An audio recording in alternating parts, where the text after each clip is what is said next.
Okay, guys, let's get started. As I said, Monday, that's homework due, and Wednesday, that's midterm. Okay, there will be 25 multiple choice questions, and the format is exactly the same as your latest homework. Okay. So for this chapter, it's going to be the last chapter for the midterm. Okay. So the things I posted on the Blackboard, so there's a supply-demand review. Okay, there'll be no question on that. Okay, so that's utility maximization process or consumer behavior will be the first chapter, and then individual market demand, producer behavior, the lump sum principle. I put it here because many students cannot find it on textbook, so I put this here, and also the chapter 7 costs. Basically, the midterm 1 will cover all of this. Okay, that's producers' behavior, consumers' behavior, right? That's it, and the cost. So there will be no supply and demand the chapter about cost. Okay. So in this chapter, what we learned so far is the opportunity cost, right? Decision makers must take into consideration opportunity cost when they make decisions, right? There are different types of cost. We call the accounting cost and economic cost. Is that right? Accounting costs only include those explicit or direct costs. For example, all the costs that require an outlay of money by the firm. Right? Require an outlay of money by the firm. But opportunity cost is considered by the economists or decision makers. The opportunity cost is explicit or indirect cost. To make the efficient decision about the pricing and production, make the pricing production decision, the economists must take into consideration both the explicit cost and the implicit cost. That makes sense? Okay, so that's 2 types of cost. And then there, of course, associated with different type of cost, there's a different types of profit. One is economic profit, that total revenue minus economic cost, right? Total revenue minus opportunity cost minus accounting cost. And there's another type we call it accounting revenue or accounting profit. That's total revenue minus the accounting cost. Okay, and then the second point is about the sunk cost, right? The cost cannot be recovered once spent, right? Sunk cost. So it are a form of fixed cost that cannot be recovered once spent. So decision makers should not take into consideration the assumption, the sunk cost, right? Because it's already spent. The sunk cost cannot be affected by the number of output produced, right? But by the amount of output produced. Right? That's what things we learned so far, and let's talk about that. Okay. Let's work on this problem. Why don't sunk cost matter when making output decisions? Which one is correct?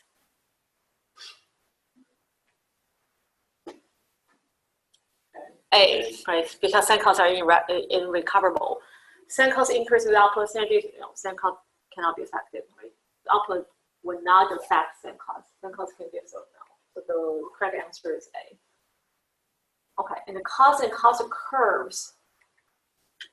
So their economic analysis of cost divides operating costs into 2 categories. One is fixed cost and the other is variable cost. Okay, today we'll talk about the fixed cost and variable cost, average fixed cost, average variable cost, and marginal cost. Okay. Here, a little bit of definition. How do we define fixed cost? Fixed cost is the cost of firms' fixed inputs independent of the quantity of firms' output. For example, office lease. Okay, the key points here is independent of the quantity of firms' output. That means if the firm produces 0 amount of output, the cost is fixed cost. Even if the firm produces nothing, you still need to pay some amount of money. So if I give you a cost function, right, you plug Q0 to that function, you can solve for fixed cost. Okay, and then I will show you examples. And variable cost, VC, is the cost of input that vary with the quantity of firm's output, like raw materials. The more output produced, the more raw materials the firm will employ, then the more cost the firm need to pay. More money the firm need to pay to hire these raw materials, for example, labor input, or some other raw materials. So two different types of cost, fixed and variable. Okay. And later on, you'll learn that under different time horizons, we consider different costs as a fixed and a variable. Like here, before going into the time horizon part, so the sum of the fixed and variable cost of the firm is a firm's total cost. Total cost is equal to fixed plus variable cost. Okay, that's very straightforward. So look at this flexibility and the fixed versus variable cost. Okay, time horizon is the chief factor determining flexibility of different input levels. Okay, because we usually say during a short period of time, nothing can be changed. There's many inputs are fixed over short time horizons. For example, in a single day for a restaurant, most of the costs are fixed. Okay. Income, labor, and capital. In this case, very short period of time, only one day, labor is also fixed input. And as the time horizon expands, waste stuff can be hired or fired. New capital can be purchased, and the space can be expanded. So during a relatively longer period of time, anything considered as variable inputs. We mentioned that from last chapter. And over other factors affecting flexibility, presence or lack of active capital rental and the resale markets allow some capital expenditures to become variable. Renting and extra grants and other factors affecting flexibility. Okay, and this class or on the test, I will see it very explicitly. This is considered short run, capital is fixed. That's considered long run. P&L can be adjustable. Okay. And a lot of labor contracts may be used to stickiness and labor inputs. It may be difficult to hire workers, and the firms may become reluctant to hire unless absolutely necessary. Okay. So that's labor contracts can make the labor becoming inflexible input. Okay. These are, that is all. Some other factors affecting flexibility. Again, on the test, okay, or any problems that in this textbook or in this class, you will be given that, whether you consider as a long run or short run. So let's deriving cost curves.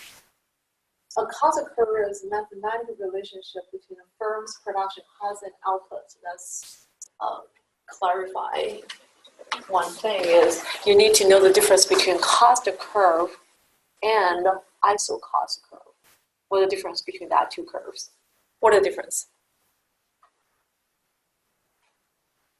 Well, ISO cost isolates the production. Well, no, it's like the relationship between labor and capital. There's cost and but not yes. production. That right. The ISO cost measure present the relationship between K and L when they spend the same amount of money. So that's cost is given. So ISO cost is this is we call it ISO cost. Right? ISO means equal. Right? Because any point along this curve represent the firm spend the same amount of money. This y-axis, the x-axis is called a K and L plan. Right? This ISO cost curve. We have the function of this is I is R times K plus W times L.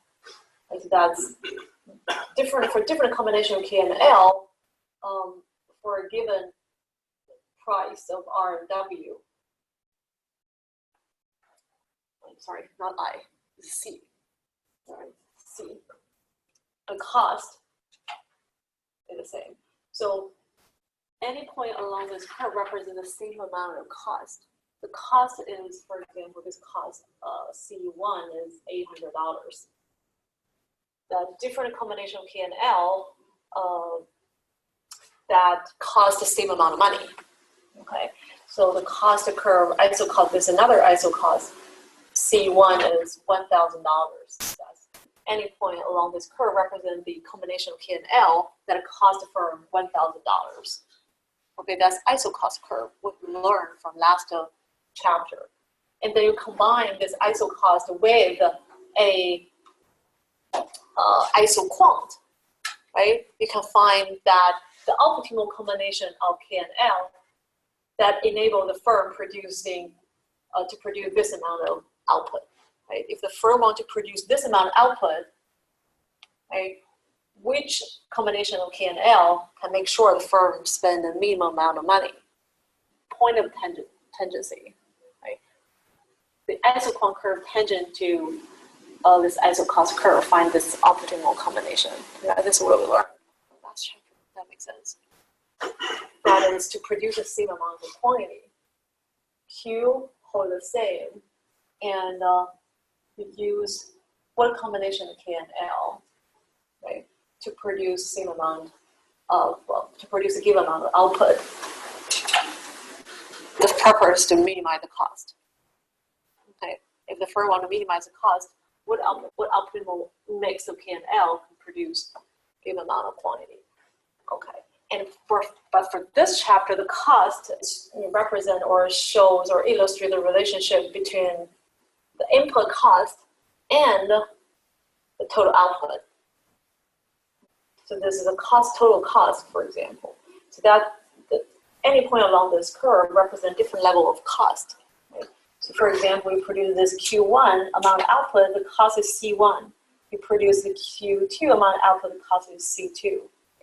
So actually, we derive this from that expansion path, right? From the long run, this is an optimal combination of K and L. This optimal combination of K and L. This A, B, C. So this C at point A is $800. B at point B, the firm spend $1,000. At point C, the firm spend $1,200. And then we call this expansion path. That's this cost. Is it a movie? That's right. Yeah, it's a movie. It's a movie. Okay. So that's okay. So this is a total quantity. Okay? And this, for example, this $800, $1,000, and this $1,200, different level quantity. Right? You have this cost curve. Okay. Okay, the cost curve is a mathematical relationship between firms' production cost and output. Curves associated with fixed, variable, and total cost will have different shapes. Our first task is to draw the variable cost, fixed cost, and total cost into this graph. Okay, draw the three lines. Draw 3 lines in this one graph. Cost can be represented by a total or a table or a graph. Okay. So let's consider this example, feed food. A shoe company that produces running shoes. You see this, usually we want to try to generate a pattern of 2 variables. The first thing to do is collect data and analyze the data, right, to see whether there's a certain pattern between the variables. So this is the data you get from that particular company. So the first column is output quantity Q, pairs of shoes per week. Like the quantity output is Q. And there's a fixed cost of $50 per week. Right? They all stay the same. For example, it could be rent. Okay. And there's a variable cost, VC, that's variable cost, right? Like labor cost. So you see there is a fixed cost. We assume this is a short run because there's one of the variables is fixed. Right? Short run, let's say this is the capital input is fixed, and this rent, and this is labor input is variable. Okay. This is adjustable. Total cost is basically just a fixed cost plus variable cost. Okay. You see the variable cost is increasing over time. Right? That means the more output you produce, the more labor you hire, right? And the more wages you need to pay labor. And total cost, of course, because this variable cost is increasing, total cost is increasing. Okay, now let's draw this to the same graph. Variable cost, and then this is a fixed cost is a use, right, to understand. No matter how many output you produce, even 0, right, you need to pay the rent. So 50. That's fixed cost is a horizontal line, and the variable cost when you produce 0 amount of output, that's cost is 0, of course. That's flatter at the early stage of the production, and then becomes steeper. Okay, that's the variable cost. So one of the tasks for this, this chapter is to understand why the curve look like this. They're flatter at the beginning and then become steeper when the company produces relatively higher amount of output. And then the total cost is starting from fixed cost, of course, right? Fixed cost when you produce 0 amount of output, then this total cost 50. This is the total cost, sum of the VC and FC. Okay, now let's try to understand or think of the reason why the variable cost or total cost. The total cost totally depends on the shape of total cost depends on the shape of variable cost. Why the variable cost at the beginning of the early stage of the production, where the quantity of shoes is relatively few, and the cost is increasing slowly. And when the firm produces a higher amount of output, the variable cost increasing faster. Is it because at some point you'll have to buy more machinery to create more? Machine is capital. We assume that this is a short run. Okay. So Buy more machine, that is produce increased productivity. Okay. So now, will answer me this question: what does the slope of this curve mean, or the slope of this variable cost? What we say, the slope of, at the beginning is kind of flat, but here at the higher level output, the slope is becoming very steep. Why is that? What did the slope stand for in this case? Slope, right? Change in variable cost divided by changing quantity. Or this additional cost of producing one more unit of output, right? That's the slope. So here, that means if you produce one additional unit of output, a pair of shoes, that's from 1 unit to 2 units, the variable cost increase amount about this much, right? Not that much. But here, when, for example, from 9 units to 10 units, same amount of output, same amount of actual outputs is from 8 to 9. You get it starting from 8 unit output to produce 1 more unit, and the variable cost increase a lot. Or better, from 10 to 11. From 10 to 11. Right? To produce the same amount of output,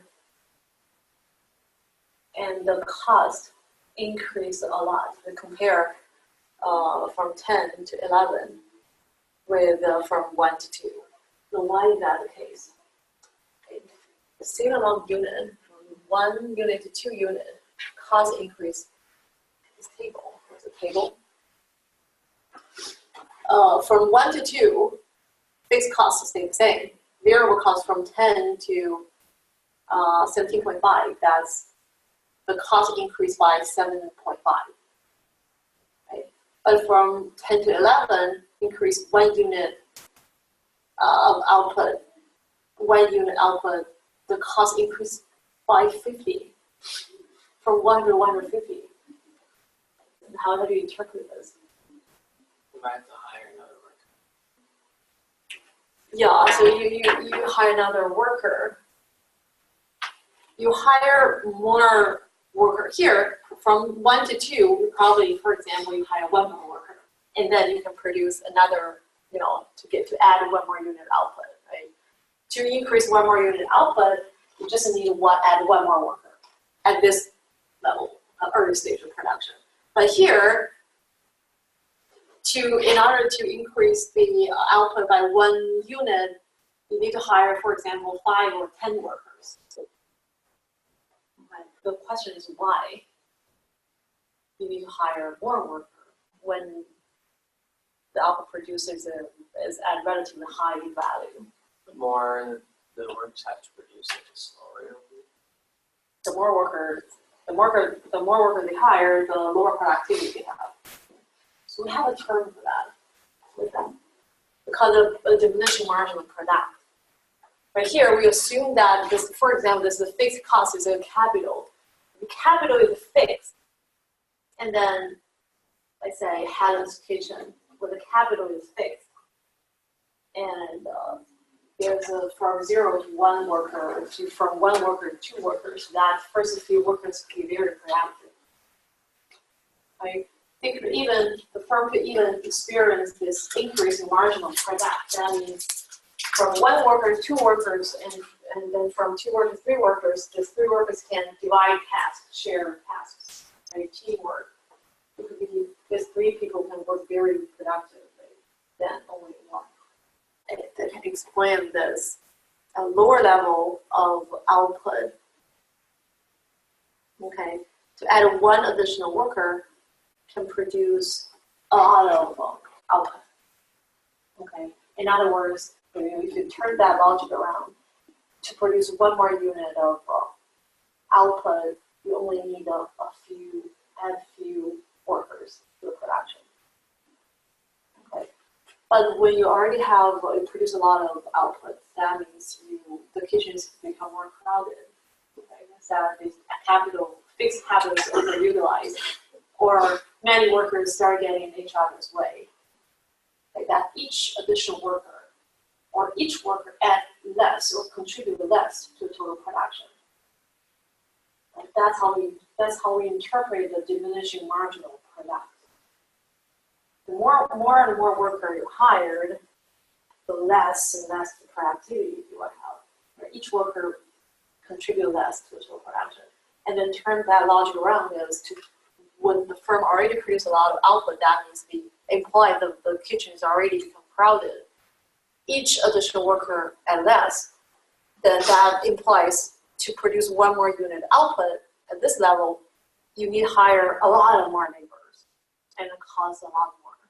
So that explains the slope has become steep, very much steeper at this point than way down here. So let's look at this fixed cost curve is horizontal. Okay, that explains the shape of the curve. Because costs do not vary with output. They are $50 per week regardless of production. So that's horizontal. And a variable cost change with the amount of output. And a variable cost curve is therefore not constant. Right? And the slope of the variable cost curve is always positive. That means the slope of the variable cost curve can represent it mathematically in this expression, right? Be positive. That means to increase output, the cost always increase as well. Okay. And you cannot experience it. You increase output, the cost decreases. You must hire more inputs, and then cost will be driven up. Here, in this example, the curve becomes flatter as output rises from 0 to 4 pairs, then becomes steeper and the number of pairs produced per week increases. So this is for a previous case, right? At the beginning or early stage of production, the average curve is flatter, not average, the variable cost curve is flatter, and then becomes steeper, right? We explain that because diminishing marginal product. The total cost curve is sum of the variable cost curve and fixed curve. Total cost is always higher than variable cost and always higher than fixed cost. Okay, that makes sense. So later on, there's a question about it. Total cost curve will have the same shape as the variable cost curve, but it will be shifted up at each level of output by the same amount of fixed cost. That is interesting.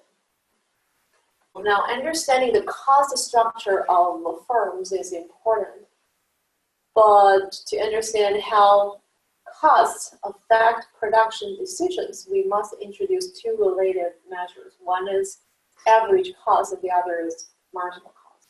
The economists think at the margin. So we need to consider the two types of cost. So how do you get, what is the average cost? What is the expression of average cost? Total cost over output. Yes, total cost over output. Marginal, so let's see. Average cost simply cost divided by output. Okay, and there is a three average cost because there's three types of cost, right? There's an average fixed cost, AFC, is total fixed cost divided by output produced. It could be different level, but fixed cost is the same. So from this expression, right, this is the ratio. The numerator is a fixed number, but denominator is, is increasing. Okay? So if you put this average fixed cost into a graph, the x-axis is a quantity, right, from 0 to some positive number. The y-axis is average cost. If you want to draw average fixed cost, will be decreasing. This average fixed cost, because when denominator becomes higher and higher, numerator is fixed, so that's decreasing as the total output increases. Okay, average variable cost is variable cost divided by quantity, right? And variable cost it can vary with output, so quantity also can be varied. It can vary. So average variable cost will be like this. It's a U-shape. Average variable cost. Okay, we're talking about why it's a U-shape. And average total cost is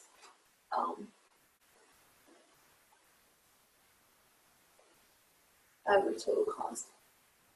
Okay, average total cost is higher than this way. There's two things together. Average fixed cost plus average variable cost. Returning to that shoe example, same thing, just added more columns. First is the total output, first column, then fixed cost, variable cost, total cost, and then let's just ignore this marginal cost for a second, and we will return back to here. The average fixed cost is fixed cost 50 divided by output produced, right? 50 and 50 divided by 2, 50 divided by 3. Right? This average fixed cost is just decreasing. Right?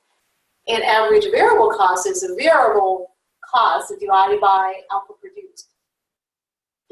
What kind of observation you can make by looking at this column of data? Are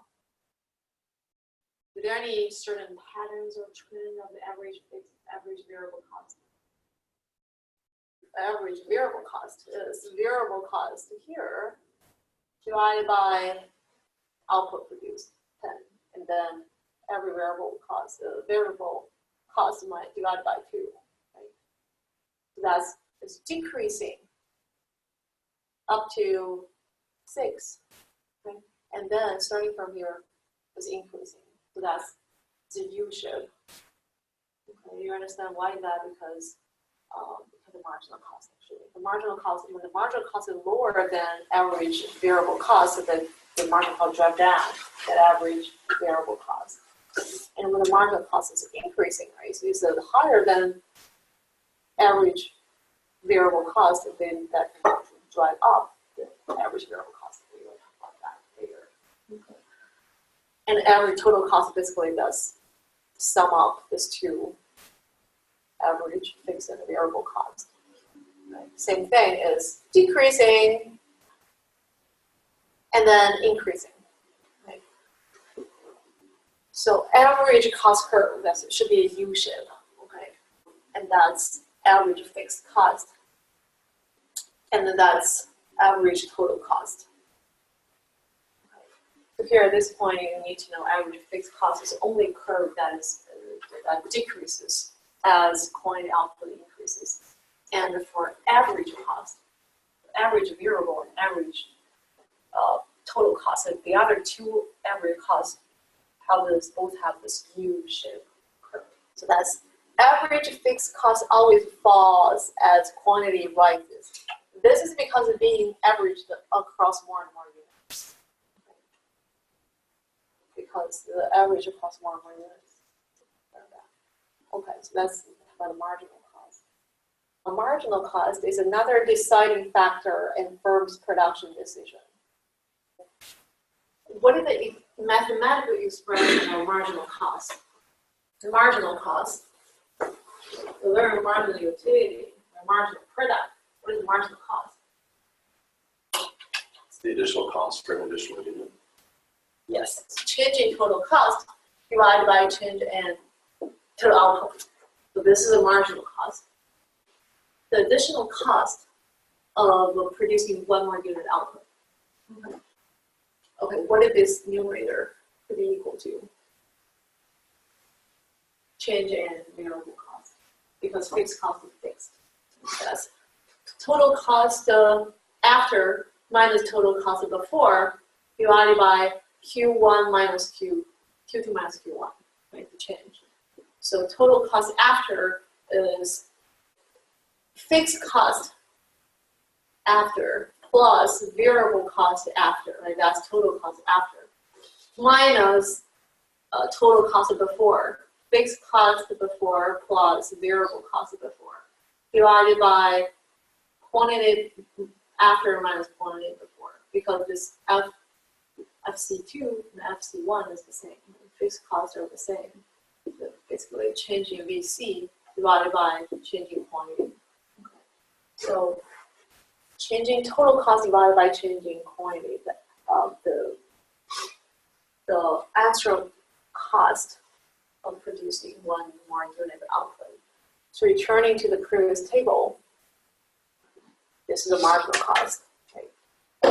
Changing total cost, which is 10 divided by 1. Basically changing is, you see the expression here. Changing total cost divided by changing Q is also equal to changing variable cost divided by changing Q. Because fixed cost is fixed. That's changing variable cost divided by 1. Changing variable cost divided by 1. Okay, so see marginal cost is decreasing here up to this point and then increasing. So marginal cost is also a illusion. Okay, let's look at the graph. This is a marginal cost. So here, the marginal cost, you can interpret this marginal cost in the same way as we interpret the shape of average cost. So this increasing part, right, this is decreasing at the early stage of production and increasing. So how do you interpret that increasing part? Because of marginal cost is from after, if the firm produces more than 4 unit output, one more unit output, this marginal cost increases. Right? So how do you interpret that? Why is it increasing faster and faster? Because exactly. Because diminishing margin product. Okay, each additional worker adds less to the film production, and then turn that logic around because to produce one more unit output, you need to hire a lot more labor and then cost of it, right? So you need more money. But here, right, that's this marginal cost is decreasing. That means producing one more unit output. Right? Marginal cost is change in cost divided by changing Q. So here is decreasing. That means from 1 to 2, okay, the marginal cost is higher than the marginal cost of producing from 2 to 3. So look at the table. From 1 to 2, the marginal cost, from 0 to 1, marginal cost is 10, right? That's the actual amount of money of producing the first unit of output. And then to get a second unit output, marginal cost is only 7.5. To produce a third unit output, right, add one more unit output, you only need to add $5. Okay. From 3 to 4, that's marginal cost is only 2.5. And starting from here, it does become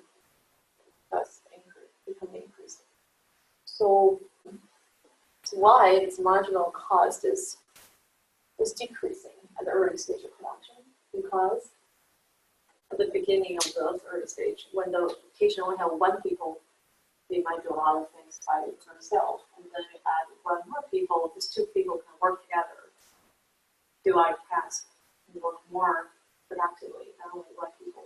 You get the third one, even more productive. So one people can only produce, for example, 1 unit, and 2 people produce 10 units. 3 people produce 50 units, so they become more and more productive. So at this marginal cost curve, there's cost and quantity. So for this part, okay, we say the firm is experiencing increasing marginal product of input of labor, for example. Marginal labor is changing Q over changing L. Okay. Increase 1 more unit labor, there's a lot more extra output can be produced. That's equivalent to say during this part, the firm is experiencing decreasing marginal cost. Okay. To add 1 more unit, to produce 1 more unit output, the firm's the cost or the input added to the production process is less than previous unit. Right, so let's look at this example. Okay. Fields Forever is a small farm that grows strawberries to sell to local farmers. It produces strawberries using 5 acres of land that it rents for $200 per week. We can hire labor at a price of $250 per week per worker. The table below shows how the output of strawberries varies with the number of workers hired. Number of labor and strawberry. Okay. So apparently this is a short line. The labor is adjustable. What is the fixed cost here? What is the fixed cost here? Yes, the rent. Right? That's rent fixed cost of the year. Okay. The question is, calculate the marginal cost of 1 to 5 truckloads of strawberries for this firm. Assume labor to be the only variable cost. This one, right? So that's labor. You add another column is variable cost. The first is labor is 0. Then 1 times 1 or 250. Right? 3 times 1 or 250.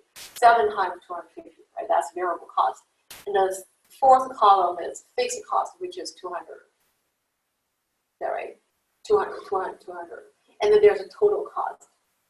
And they can get a marginal cost. This labor in the strawberry, that's the original table. And then you get fixed cost of 200 rent, 5 acres of land.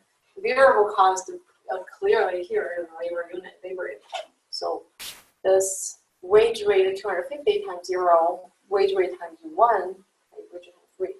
And then you get the total cost.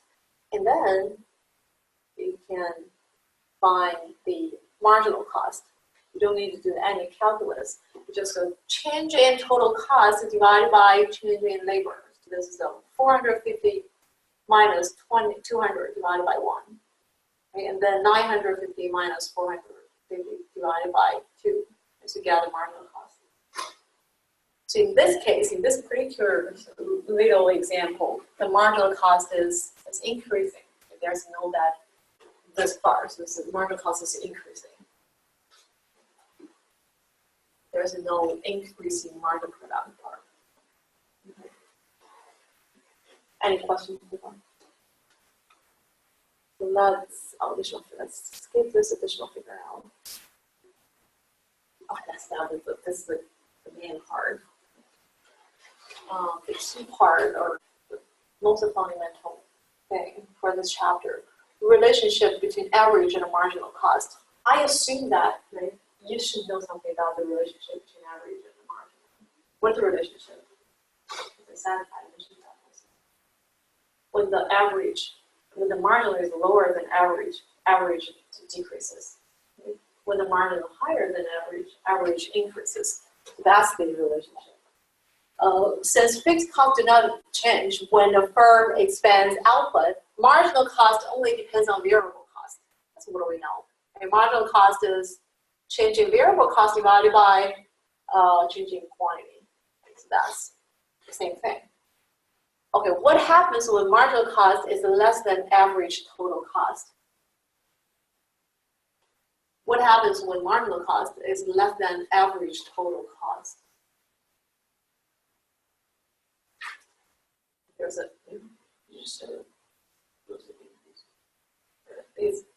when marginal cost is less than, it will decrease. Oh. Right? So for example, consider your overall GPA. I gave you that example last time. What happened to your 3.0 average when you get a 2.5 for the semester? Okay. What happens? Goes down, right? So that's, you drop below 3.0, and the same holds with costs. When marginal cost is less than the average total cost, right? Don't get confused with total and average here. We talk about total. Okay. So marginal cost is a marginal total cost, right? Total marginal cost. And that's the average total cost. We consider total. Of course, there's a fixed and variable, but in this case, marginal, the kind of your, 2.5, and marginal cost.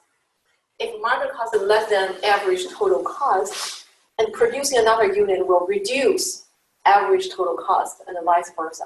That means when the marginal cost is higher than average total cost, producing another unit will increase average total cost.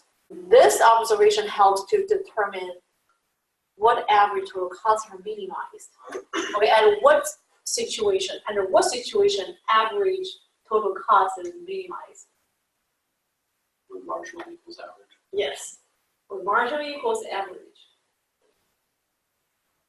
Okay, so to show it graphically, okay, that's the, you understand that, you will be able to answer a lot of questions.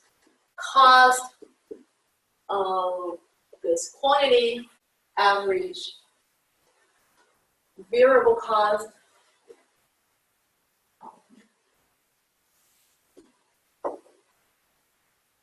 average total cost, and then if you draw marginal cost curve, this is the marginal cost.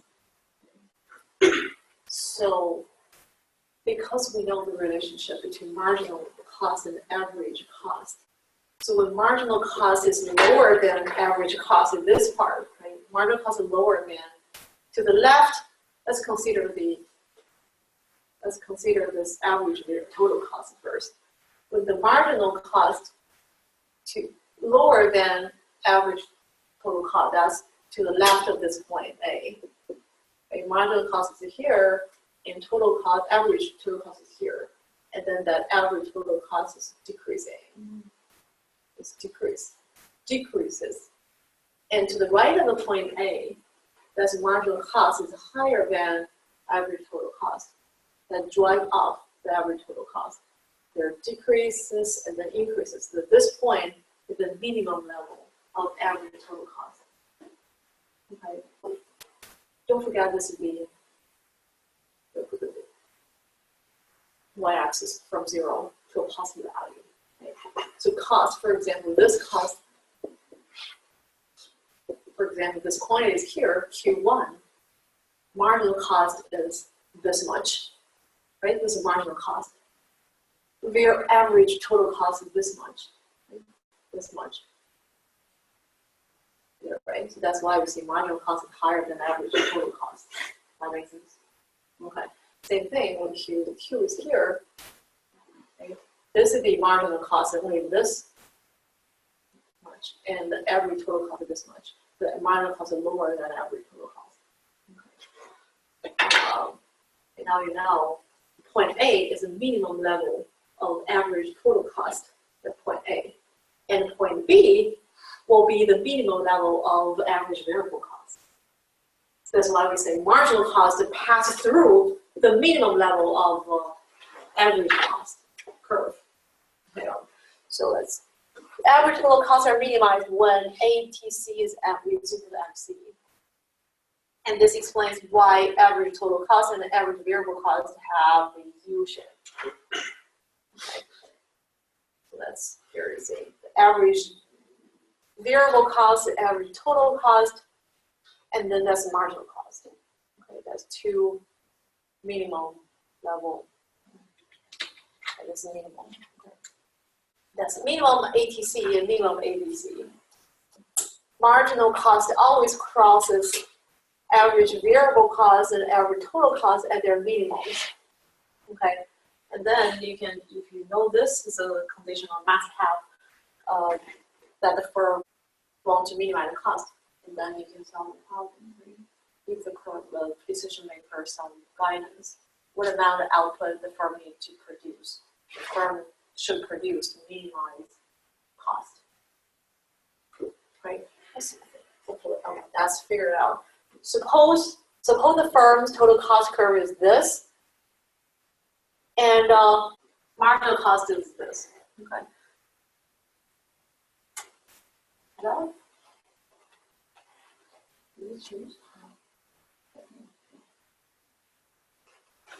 Answer the following question. Find expressions for the firm's fixed cost, the variable cost, and the average cost curve and average variable cost. And that's answer this question that we will find this break. Short break. So what are the expression of firm's fixed cost? 45. Yes, exactly. 45. So fixed cost does not vary with the total output, right? When output is 0, 45 is cost. So fixed cost 45. What is the expression for firm's a variable cost? The variable cost will be 15Q squared plus 8Q. Right? And what the expression for the firm's average total cost? Average total cost is total cost 15Q squared plus 8Q plus 45 divided by Q. Okay. What are the firm's average variable cost? Just this divided by Q.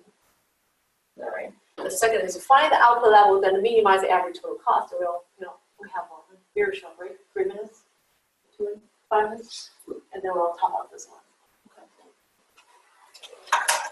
Okay. The exam is just going to be 25 multiple choice questions. Yes. Is there going to be the explanation on it too? Right. Yeah. Yes. Exactly the same format.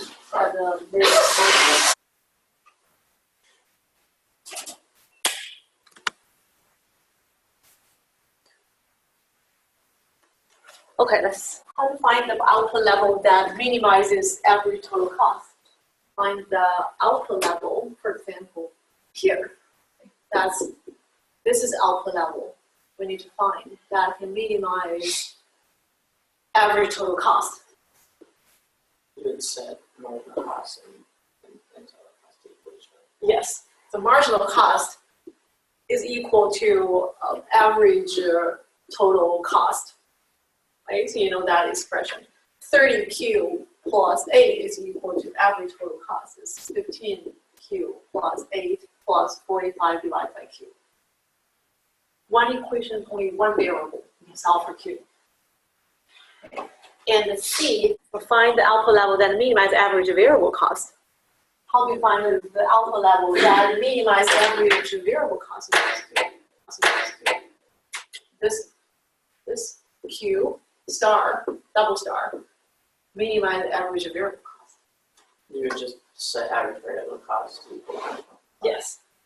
That's marginal cost is equal to average variable cost, right? That's, you can solve for Q. That's find the firm's fixed cost, variable cost, average cost. That's, fixed cost does not vary with output, so we solve for total cost when output equals 0.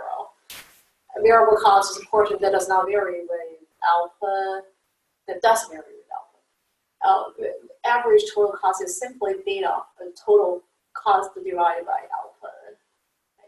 find and the same applies to average variable cost. Minimum average total cost occurs when marginal cost is equal to average total cost. To find Q is 1.7 unit. So average total cost is minimized when Q is this, right? This doesn't work on this. Talk to the manager. And finally, average variable cost is minimized when marginal cost is equal to the average variable cost, 0. Thus, average variable cost is 30Q plus 8 is 15Q plus 8 is equal to 30Q plus 8. So in this case, Q is 0. Okay, that means the average variable cost is minimized when production ceases. Okay. Let's skip this additional figure out. Okay.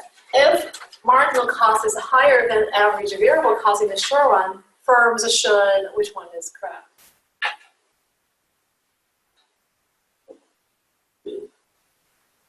Yes.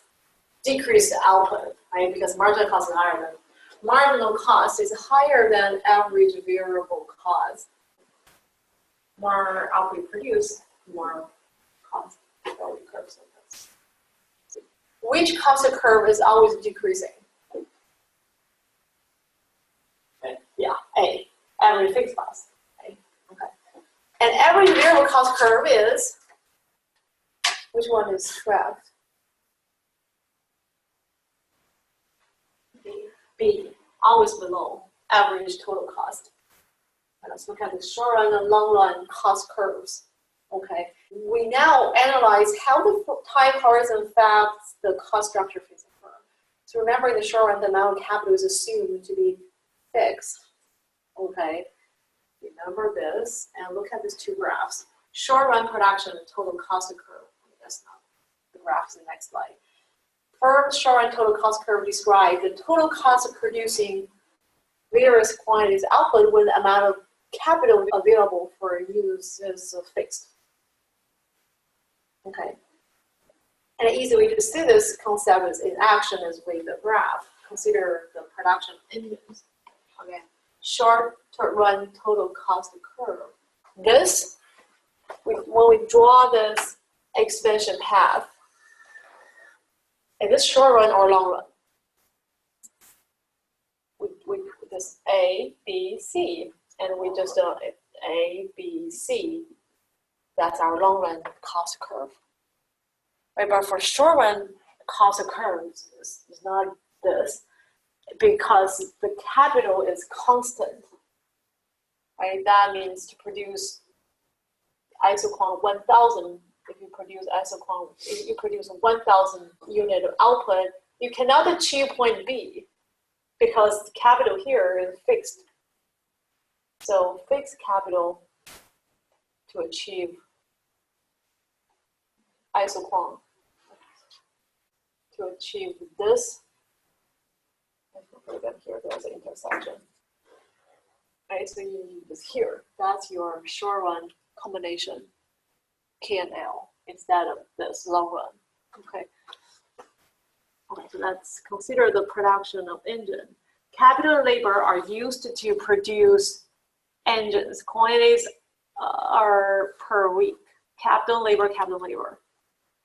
That's produced. Q is 10 units of output, and that acts as a optimal mix of capital labor. Right? That's the iso cost, isoquant.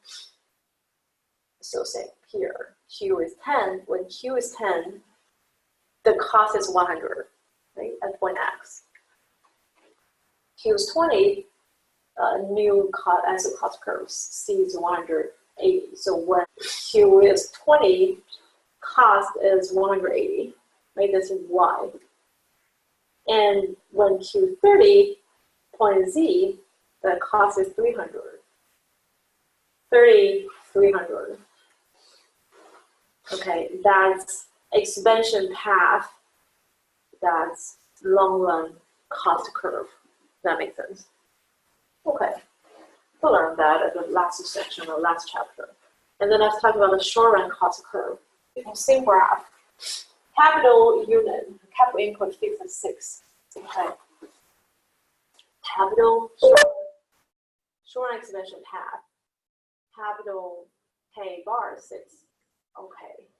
To produce the same amount of quantity and to produce Q with 10, we know the cost is, if the cost is 100, that's the lowest amount of cost to produce 10 unit output.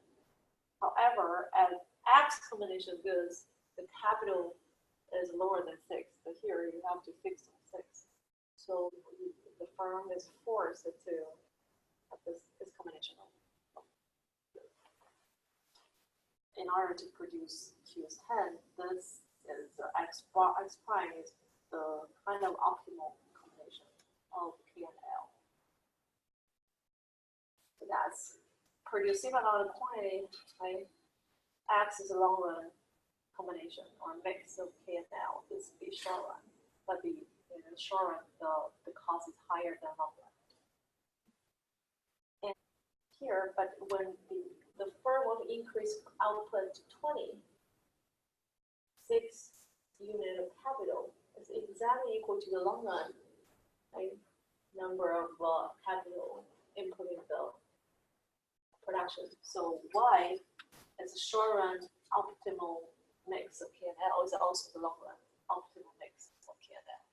So that's when the firm wants to produce 20 unit output, is the Y is the 180, that's cost. So when the firm wants to produce 30 units output, since K starts here, that's the Z prime is that Z, that's optimal combination of K and L. Okay, that's, you see, compare Z prime and Z. Z prime apparently costs more. So then you can draw that shorter run total cost curve is here. X prime, Y, and Z. So short run cost never fall below the long run cost. So it's reasonable because the long run will assume that the firm can change whatever it can be changed, meanwhile the cost to achieve their goal. But short run, you have to fix some the value of some inputs.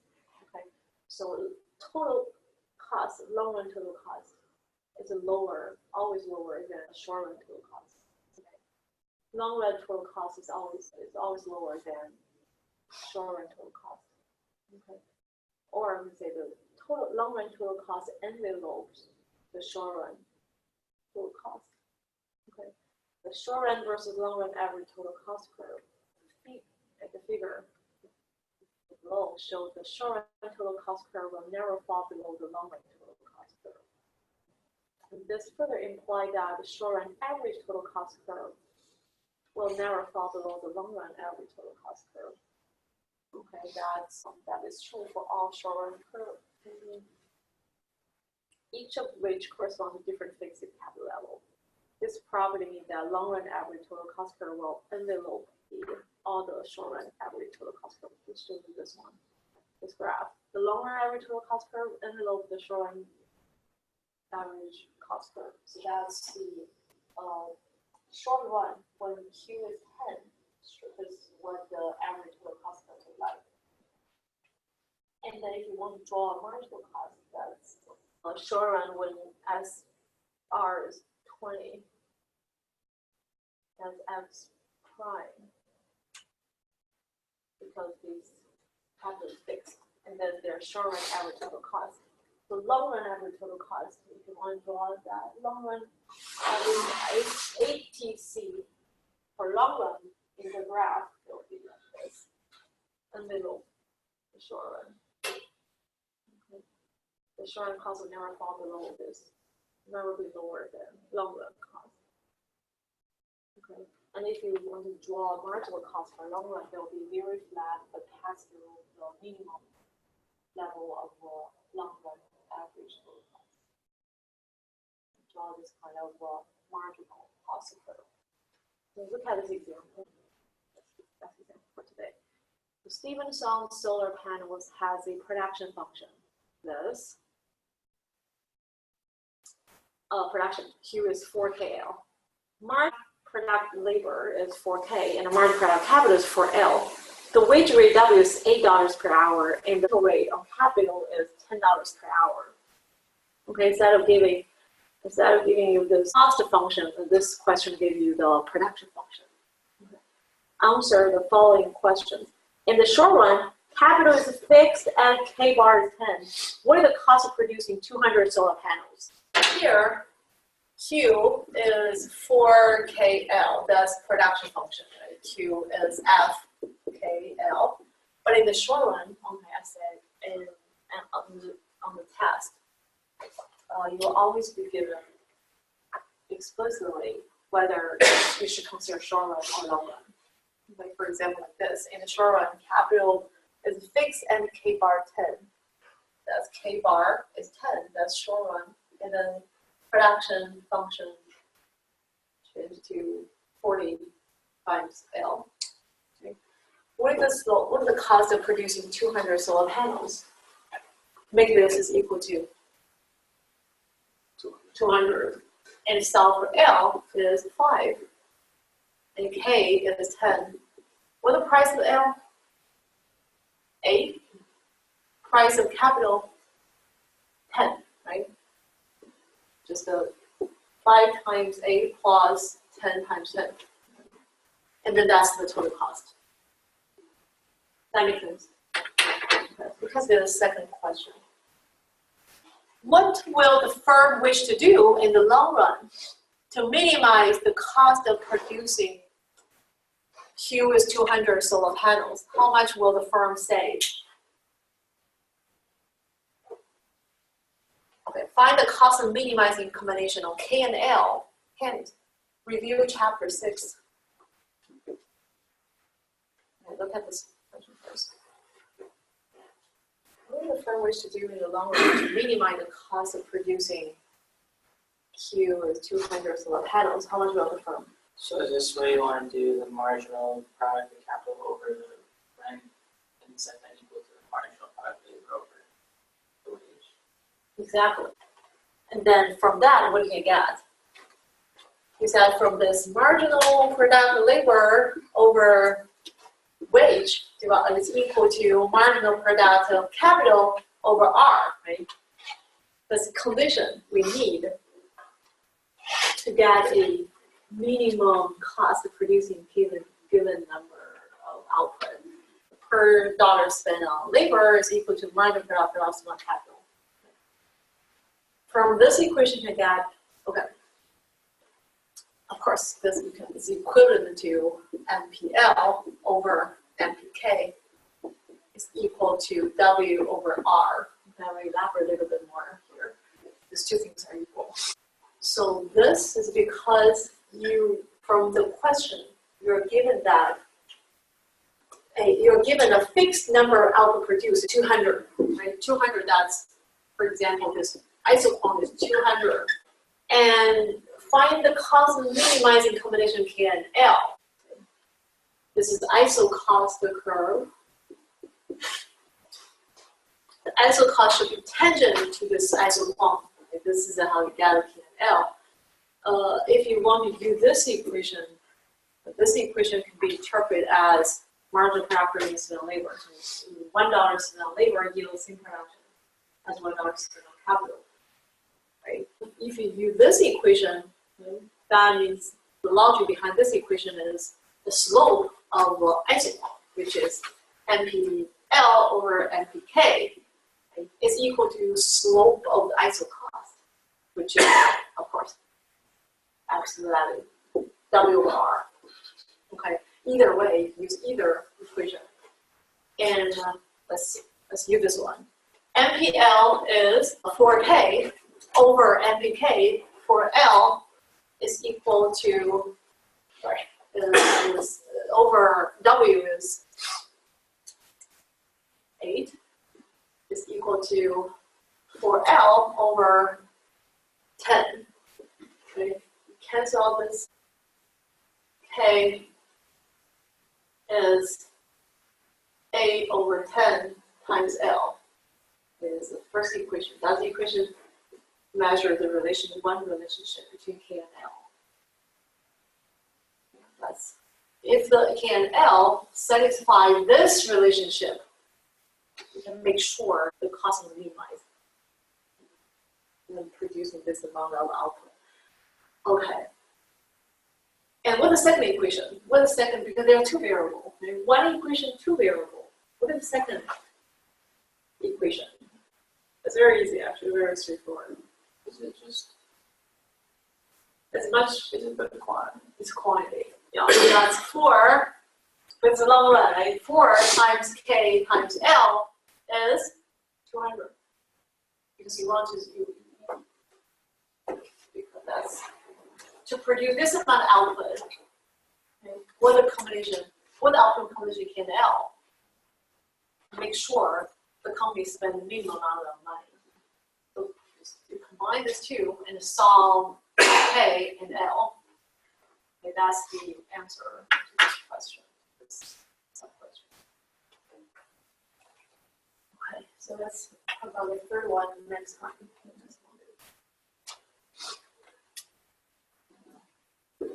Any questions?